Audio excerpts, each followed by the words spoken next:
ಇದು ಬೇರೆಯವರು ಎಣದ ಮೇಲೆ ರಾಜಕಾರಣ ಮಾಡ್ತಾ ಇದ್ದಾರೆ. ಕುಮಾರಸ್ವಾಮಿ, ಬಿಜೆಪಿಯವರೆಲ್ಲ ಎಣದ ಮೇಲೆ ಅವ್ರದ್ದು ವೃತ್ತಿ ಅದು. ಎಣದ ಮೇಲೆ ರಾಜಕೀಯ ಮೊದಲಿಂದನೂ ಅವರು ನಡ್ಸ್ಕೊಂಡು ಬಂದಿದ್ದಾರೆ. ಬೇಕಾದ್ರೆ ನಾನು ದೊಡ್ಡ ಪಟ್ಟಿ ಕೊಡ್ತೀನಿ.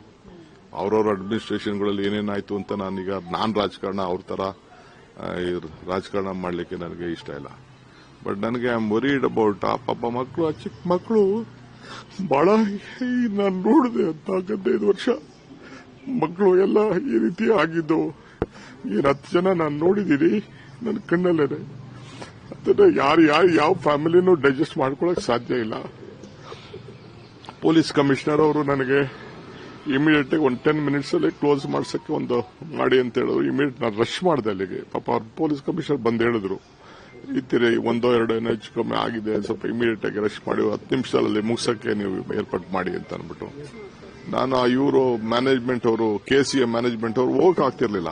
ನಾನು ಕಾರಲ್ಲಿ ಕುಂಡಿಸ್ಕೊಂಡು ನಾನು ಅಲ್ಲಿ ಹೋಗೋದು, KCA ಹೋಗೋದು ನನಗೆ ಪ್ಲಾನು ಇರಲಿಲ್ಲ. ಅವ್ರು ಇನ್ವೈಟ್ ಮಾಡಿದ್ರು, ನನಗೆ ಅಲ್ಲಿ ಹೋಗಕ್ಕೆ ನನಗೆ ಇಂಟ್ರೆಸ್ಟ್ ಇರಲಿಲ್ಲ ನನಗೆ. ಆಮೇಲೆ ನಾನು ಮ್ಯಾನೇಜ್ಮೆಂಟ್ ಅವ್ರನ್ನ ಕರ್ಕೊಂಡು ಹೋಗ್ಬೇಕಾಯ್ತು. ನನ್ನ ಗಾಡಿಯಲ್ಲೇ ಕುಂಡಿಸ್ಕೊಂಡು ನಾನು ಪ್ರೆಸಿಡೆಂಟ್ನ, ಸೆಕ್ರೆಟರಿನ ಅವ್ರನ್ನೆಲ್ಲ ಕುಂಡಿಸ್ಕೊಂಡು ಹೋಗಿ ತಕ್ಷಣ ಅವ್ರ ಹತ್ರ ಮಾತಾಡಿ ಅವ್ರಿಗೂ ಹೇಳಿ ವಿತಿನ್ 10 ಮಿನಿಟ್ಸ್ ಇದನ್ನ ಮಾಡಿ. ಅದಕ್ಕೆ ಅಲ್ಲಿ ಏನು ನಾವು ಅನೌನ್ಸ್ಮೆಂಟ್ ಮಾಡಕ್ ಬಿಡಲಿಲ್ಲ, ಏನೂ ಇಲ್ಲ. 2 ನಿಮಿಷದಲ್ಲಿ ಅವರು ಕ್ಲೋಸ್ ಮಾಡಿ ಒಪ್ಕೊಂಡ್ರು.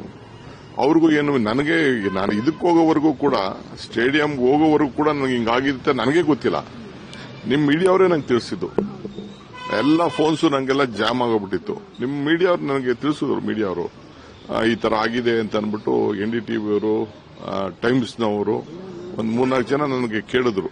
ಟೈಮ್ಸ್ನವರು, ಇಂಡಿಯಾ ಟುಡೇ ಅವರು ನನಗೆ ಈ ತರ ಆಗಿದೆಯಂತೆ, ನಿಮ್ಗೆ ಏನೋ ಗೊತ್ತಿತ್ತು. ನನಗಿನ್ನ ಗೊತ್ತಿಲ್ಲ ಅಂತಾನೆ ನಾನು ಹೇಳಿದೆ. ಆಮೇಲೆ ನನ್ನ ಕಮಿಷನರ್ ಹೇಳಿದ್ರು ನನಗೆ ಬಂದು 1-2 ಈ ತರ ಆಗಿದೆ, ತಕ್ಷಣ ನಾವು ಹಾಸ್ಪಿಟ್ಲಿಗೆ ಈ ತರ ಆಗಿದೆ, ಇಮಿಡಿಯೇಟ್ ಆಗಿ ದಯವಿಟ್ಟು ನೀವು ಕ್ಲೋಸ್ ಮಾಡಿಸಬೇಕು ಅಂತ. ನಾನು ಟೇಕನ್ ದಟ್. ನಾನು ತಕ್ಷಣ ಅವ್ರಿಗೆ ಹೋಗಿ ನಾನೇ ನಿಂತ್ಕೊಂಡು ಅಲ್ಲಿ ಅವ್ರಿಗೆ ಹೇಳಿದೆ, ನೋ ಫಂಕ್ಷನ್, ನೋ ಭಾಷಣ, ನಥಿಂಗ್, ಯಾರು ಮಾತಾಡಕ್ಕೂ ಅಲ್ಲಿ ಅವಕಾಶ ಕೊಡದೆ ಆಗಿದೆ.